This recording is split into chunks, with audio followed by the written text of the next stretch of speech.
अब दर्शक भी नमस्कार। आप यहाँ मेरे पिताजी को देख सकते हैं, श्री नारायण प्रसाद उपाध्याय। वो 88 वर्ष के हैं। मैं अभी दीपावली में गांव में आया था तो उनकी कुछ हिंदी भाषा की कविताएं रिकॉर्ड कर रहा हूँ।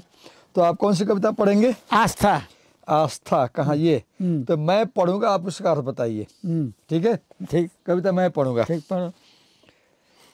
जीवन में न निराश बनो, तुम चरण शरण में जाओ, परमेश्वर के लिए सुमन को आस्था सब कुछ पाओ। नर जीवन सोपान सरल है, ठुकराना मत इसको, सोच समझ कर चढ़ते जाओ, हो पाना प्रभु जिसको। जरा चूक से धराशायी तुम हो जाओगे संभलो, तुमको गिरने कभी न देगी आस्था को ही संग लो। हाँ।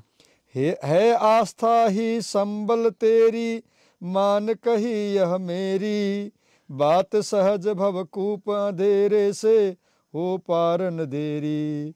तो आप इसमें जो है किसी को उपदेश दे रहे हैं। जैसे आपने लिखा कि यहाँ जरा चूक से धराशायी तुम हो जाओगे संभलो। तो आप किसको बोल रहे हैं संभलने के लिए?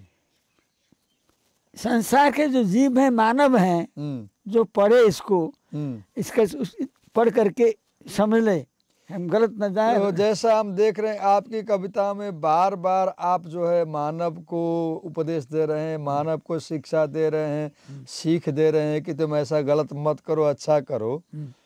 और एक बार एक युवा कवित्री मिली थी हमसे, जब हमने उनसे आपके बारे में बात किया और उनसे कहा कि हमारे पिताजी ऐसी कविताएं लिखते हैं जिसमें उपदेश की बातें करते हैं, तो उनकी उम्र लगभग 30 साल की रही होगी। तो उन्होंने बहुत झिझलाते हुए कहा कि आजकल हम जो है किसी का उपदेश क्यों सुने, हम कौन होता है हमको उपदेश देने वाला?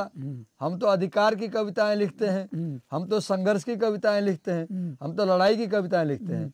तो ऐसी युवा पीढ़ी को आज की जो बोलती है कि हमें संघर्ष की कविताएं पढ़नी चाहिए, लड़ाई की कविताएं पढ़नी चाहिए, अधिकार की, और हमको उपदेश, किसी के उपदेश को सुनने की फुर्सत नहीं है, और कौन होता है हमको उपदेश देने वाला, उनके लिए आप क्या कहेंगे? वो कौन लोग हैं? तो दुस्संग में पढ़ करके बुद्धि भ्रष्ट हो चुकी है, मति बिगड़ चुकी है। इसलिए वही तो आजकल के बहुत चले बड़े कवि हैं। तो कवि हैं, ठीक, उन्होंने ढक दिया, जबरदस्ती कब्जा कर लेते, राक्षसों से पहले करते थे, देवताओं को भगा देते थे, मार भगा देते, इस प्रकार से उन्होंने ढक दिया। लेकिन आज एक क्या है बाजार में कि जो आजकल के लोग हैं जो कविता लिखते हैं, वो अक्सर बोला करते हैं कि हमको जो है अधिकार की कविताएं लिखनी चाहिए, संघर्ष की कविताएं लिखनी चाहिए, और अब जो है उपदेश की कविताओं का ज़माना चला गया। आप क्या बोलेंगे ऐसे लोगों के लिए? अधिकार, सब कुछ अधिकार के लिए, इन कविताओं में अधिकार के लिए रास्ते से, कायदे से प्रयत्न करो, ये सब चीज़ें मेरी कविता में मिलेगी। जैसे इस कविता का शीर्षक आपने लिखा आस्था, तो इस कविता में आपने आस्था के बारे में क्या लिखा है बताइए? मैंने आस्था जब रहेगी, आस्था ही एक संबल है जिसके आधार पर मनुष्य अपने जीवन को संभाल सकता है, रास्ते में आ सकता है, बन सकता है। मनुष्य को किस चीज़ में आस्था रखनी चाहिए? आस्था ईश्वर में रखना चाहिए। अच्छा, यहाँ आपने अंतिम लाइन में लिखा कि सहज भवकूप अंधेरे से हो पार न देरी।